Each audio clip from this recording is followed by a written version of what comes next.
Marvin Faulkner laughed off voodoo as mere folklore, fueling his skepticism with bourbon.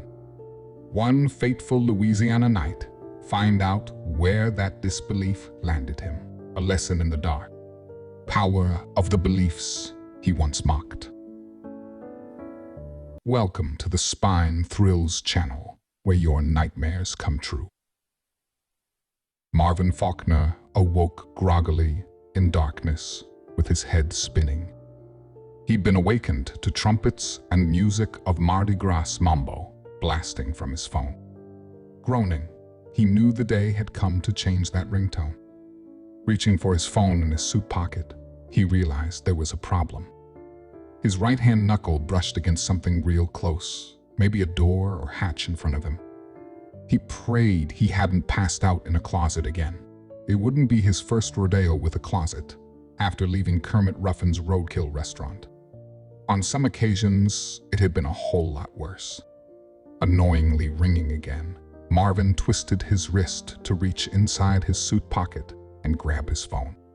Adjusting his eyes to the glare, he read the peculiar text. "Now, do you believe in the power of voodoo?" In customary confused fashion, Marvin went to scratch his head, feeling somewhat perplexed. Banging his left hand on the side of the closet, Marvin winced in pain, striking the wood in this effort. Taking a breath, he grumbled, "What in the heck is going on?" Marvin clicked the phone light to survey the space. He looked for a handle to open the door. Suddenly, he winced in burning pain as his feet and thighs locked up in cramps. This closet was the worst place for Charlie horses.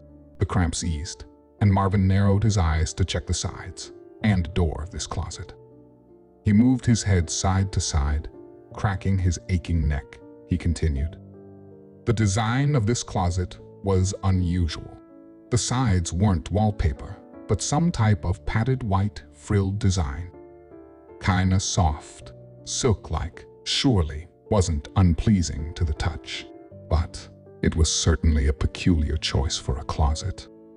The closet itself wasn't that spacious either, and still, he had yet to find the handle to open up the damn thing.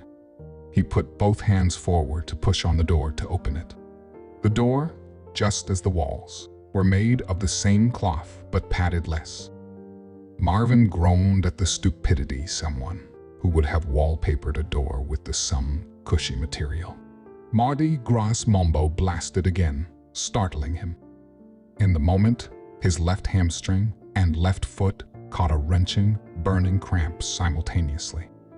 Ignoring the phone, Marvin contorted himself to reach his hamstring and massage out the knot. It was odd for him to catch a cramp there and his foot at the same time. Usually, it was one or the other, but not both. Angrily, he pondered what could be causing this. The guy in white skull paint and top hat, Baron Samedi, and his tea.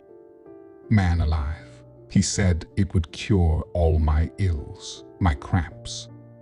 I scoffed at him and that bad costume of his. Maybe I ruffled his tail feathers. New Orleans gets all sorts of crazies. I will say, though, the tea tasted better than that community tea. But as a muscle cramp cure, all as he claimed, I still say it was baloney. Marvin felt pin-like, stabbing cramps and blinding pain to all his extremities, and screamed. He'd never felt such agony like this in all his life. Gasping, trying to recover after such violent spasms, he knew he had to get out of this closet. He most certainly would need to stretch and rub in some type of muscle balm. Or it'd be pure, unadulterated agony the next round. He pushed on the flimsy door, but it didn't move. He pushed again, and nothing budged. Finally, in a frustrated rage, he kicked and punched the door, hoping against hope he'd break through. He managed to crack the door slightly, but was shocked at what happened next. Silted, black water began to seep in through the crack in the door. Then Marvin heard the eerie sound of wood or steel bowing under the weight of heavy water. Horrified, he knew This wasn't just a leaking shower. He knew it wasn't even a damaged fire sprinkler. The yawning sound was distinct for the former Navy sailor. He was deep underwater. A chill ran up his spine as he realized just how much trouble he was in this time. I must have really pissed someone off at Kermit's, and it got me into the drink. This isn't a closet. They've locked me in my trunk and drove my car in the river. Me and my big mouth. Sweat poured from his brow as Marvin realized every minute he wasted, air was lost. Running out of air deep in the Mississippi River, he would certainly die. Taking the deepest breath that he could hold, Marvin coiled himself, then launched the kicks and punches of a lifetime to break free from his watery grave. To his shock, the flimsy lid immediately shattered from his assault. Startled by the sudden implosion of water and mud that filled his trunk, he felt the full weight knock the life out of him. Momentarily stunned, the mud and water jettisoned the drowning man upward, leading with a single hand towards the surface. Recovering from the weight of nearly a half-ton of earth and water, Marvin was able to pull through the remaining sludge and get to the surface. A hurricane of rain and mud inundated him as he pulled a worm out of his ear and a crawfish from a place he never thought a mudbug could fit. Exhausted but elated, he rolled on his back. Glancing, Marvin thought he was in a fast-flooding field.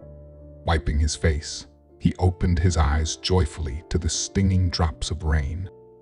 Marvin looked around, wide-eyed, at strange silhouettes in between the storm's lightning flashes, stone crosses to his left, and withered flowers in ancient vases to his right.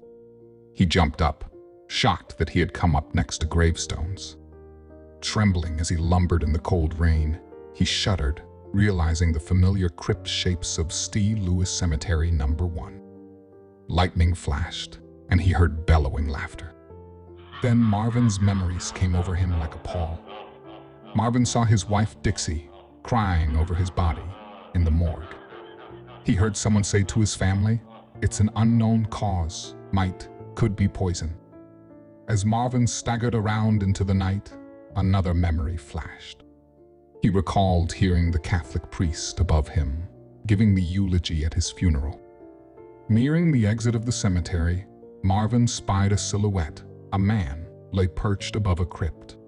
The ancient crypt interior was alight with dozens of candles and gifts. For the second time tonight, he heard that hideous, bellowing laugh. He looked closer at the shadowed man. The figure, by candlelight, wore a black top hat on his bald head. The ghastly man's face was painted as a skull. He wore formal funeral clothes and had rings adorning each of his hands. It was the same man, Baron Samedi, who had served him that strange tea at the restaurant. Marvin gulped and put his hands out defensively. "You aren't still mad at me, are you, Baron? Now do you believe in the power of voodoo?" asked Baron Samedi as he smiled broadly in the lightning flash and candlelight. He dropped down and walked over to Marvin. "This away." He put his hand on Marvin's shoulder and ushered him over to a still pool of water beneath the candlelit crypt. Baron Samedi grabbed a candle to light the water. He pointed, directing Marvin to look in the still water. Marvin shrieked in terror at the maggots he seen covering the face of his corpse. I hope you enjoyed this story. Please subscribe to my channel. Also, if you have a true story that is scary, creepy, or horrifying, which is well written, and you would like me to share, send the story to spinethrills@gmail.com.